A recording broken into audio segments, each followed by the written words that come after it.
It's pretty clear that the next few patches are going to drain our primogems, but hey, that's just part of the cycle. What makes us true Genshin players is our ability to bounce back, rebuild, and start saving for the next big character we want. Whether you're aiming for our Hydro Princess KOKOMI or the Commander-in-Chief of the Spina di Rosula Navia, you're in the right place. In this video, we're covering everything, from the 4 and 5-star lineup to new updates on the upcoming Spiral Abyss. If you know me well, I don't just mention the Abyss for nothing. There's a very interesting reason for me mentioning it in this video. But before we dive in, let's be honest, we all need primos. And guess what?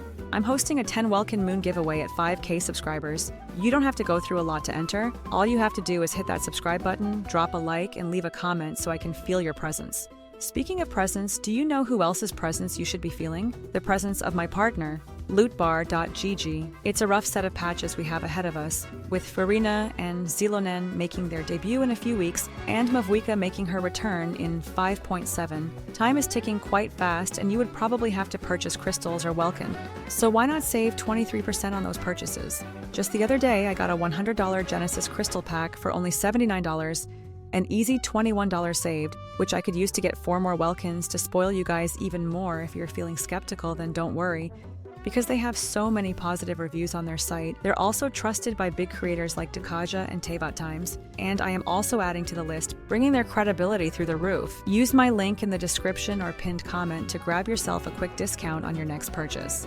Alright, let's break down the latest Spiral Abyss info because this one is interesting. The next Abyss reset is set for March 16th, meaning it'll line up with Farina and Ruthlessly's banner, and also last till the first phase banner of 5.5. But what's really interesting is the Abyss blessing that's coming with it. This time, the blessing states that when a character's plunging attack hits opponents, a shockwave will be unleashed at their position, dealing true damage to nearby enemies. This effect can trigger every 3 seconds. So what does this tell us? Well, it's basically a 100% confirmation that Varesa and Xianyun are making their debut in the first half of 5.5. The Abyss Blessing is clearly designed to boost their damage, making it an obvious setup for their debut. But before we dive into the fully confirmed 5-star and 4-star lineup for 5.5, let's go over the other Abyss Blessings. Because if you want to clear floor 12 with ease, you're going to want to pay attention and build your teams ahead of time. The second blessing kicks in during the first half of floor 12, and it's a big one. Hydro Elemental skill damage gets a massive 75% boost. Then, in the second half, plunging attack damage is also increased by 75%. And here's the best part, this stacks with the first blessing we talked about earlier. So if you're running characters who benefit from plunging attacks and hydro skills, you're in for an absolute field day in this Abyss cycle. So, who benefits the most from these Abyss blessings? For the hydro skill damage boost, the biggest winners are Xingqiu, Neuvillette, and Yelan. Xingqiu's rain swords hit even harder, Neuvillette gets an even crazier damage boost, and Yelan's dice will be rolling in primos with that 75% buff. Now for the plunging attack boost, the best picks are Xiao, Varesa, and well, me. Xiao's already a monster in the Abyss, and with this buff, he's going to be shredding enemies even faster. Varesa also gets a huge boost, making her even more viable for those who are planning to pull for her. So if you're aiming for an easy Spiral Abyss 12 clear, just take any of these characters, add a buffer or 2, and you're good to go. Alright, let's talk about the 5.5 to 5.8 banner lineup because things are getting stacked. Based on my own speculations and the Abyss Blessing practically confirming it, it's safe to say that Varesa and Xianyun are making their debut in the first phase of 5.5. Then, for the second phase, we're looking at a rerun for none other than Venti and our adorable cutie, Xianyun. Now let's talk about Varesa for a sec, because this Electro Catalyst user is built different. She's bringing that thick energy to the battlefield, and her playstyle revolves around plunging attacks. So if you're wondering what teams will make her pop off, don't worry, I've got you covered. If you want to milk every last bit of damage from her, then the ideal setup is Iansun, Bennett, and Xianyun.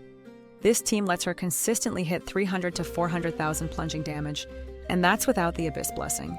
With the right buffs and setup, she's going to obliterate everything. Varesa doesn't need Kitlali or any crutches. She's fully capable of popping off on her own. Even Ian-san debuting on her banner makes things super convenient, so there's really nothing to stress about. Now let's talk about Ian-san and the 4 stars to expect. We've got Gammon, Faruzan, and Ian-san confirmed for the first phase alongside Varesa and Xianyun. For Venti and Zilonen's phase, we're looking at Beidou and Yanfei, and while the last 4-star isn't officially confirmed, Sucrose makes the most sense.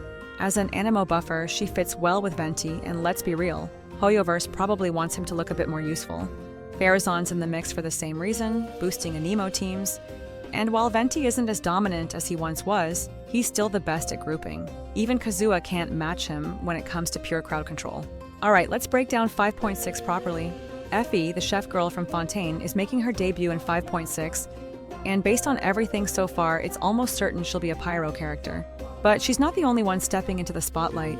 KOKOMI is highly likely to return this patch, especially since Xianyun completely stole her slot in 5.5. It makes perfect sense for Hoyoverse to bring her back now, and she's not coming alone either. Kinich, the Natlan powerhouse, and Emily, who's getting her first ever rerun, are also part of the lineup. As for the 4 stars, Aoife is looking like a solid bet for a debut in the first phase of 5.6, but he's not the only familiar face we're expecting. It's been way too long since Sayu last showed up, and Hoyoverse loves sneaking her into banners when you least expect it. And then there's RERUN, who seems like a logical addition to keep things balanced. Because, let's be honest, when the 5-star lineup is this good, Hoyoverse has no reason to give us stacked 4 stars too. They could casually rerun characters who players already have C6. They know exactly what they're doing. Bennett has had his reruns so many times that I honestly have about 16 copies of him. So 5.7 is shaping up to be one of those patches that'll have our primogems crying in the corner. It's exciting, don't get me wrong, but with great hype comes even greater primogem depletion. And trust me, Hoyoverse knows exactly what they're doing with this one. First up, Skirk. We've been feeling her presence looming over us for months now, and when a character's aura is strong enough to be sensed 5 patches before release, you just know she's going to be cracked. Some have speculated about a new element, but reality hit like a brick wall. She's expected to be Cryo. The biggest mystery? Her weapon.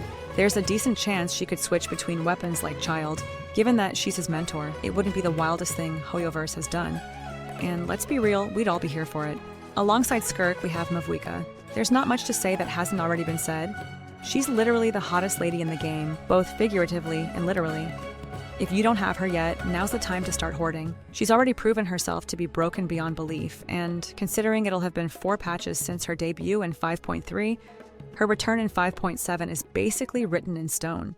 Hoyoverse loves their rerun cycles, and this is one they're not about to break. Now let's talk reruns. A Geo character is expected to return this patch, and it's none other than Navia. She's been a fan favorite since her release, and at this point, she's long overdue for a rerun. Plus, she fits perfectly into the lineup of big-name characters Hoyoverse is stacking in 5.7. Lastly, we've got 2 possible candidates for the final slot, Citlali and Yoimiya. The safer bet? Yoimiya. She has a long track record of getting rerun alongside Archons, and if history repeats itself, we might just see her here again. So, yeah, 5.7 is looking like another wallet-breaking, primogem-draining, character-stacking patch. If your stash is looking weak, now's the time to start preparing, because Hoyoverse sure isn't going to hold back. Alright, let's dive into 5.8 because this patch is looking big. This one should be a generous patch, marking the transition from Natlan to Snezhnaya, and if past trends are anything to go by, we're in for a massive summer event. Something on the scale of the Golden Apple Archipelago updates we've seen before. So, what can you expect? Well, these summer events usually bring in fresh new skins, special banners, and a major storyline that brings together characters from all the currently active nations. But here's the real kicker, since 5.8 is the last Natlan cycle, it only makes sense for Hoyoverse to give any Natlan characters who haven't had a rerun yet one final spotlight before we step into Snezhnaya. That means we can almost certainly expect Chaska, Mualani, and Citlali to return. But what about that last mystery spot?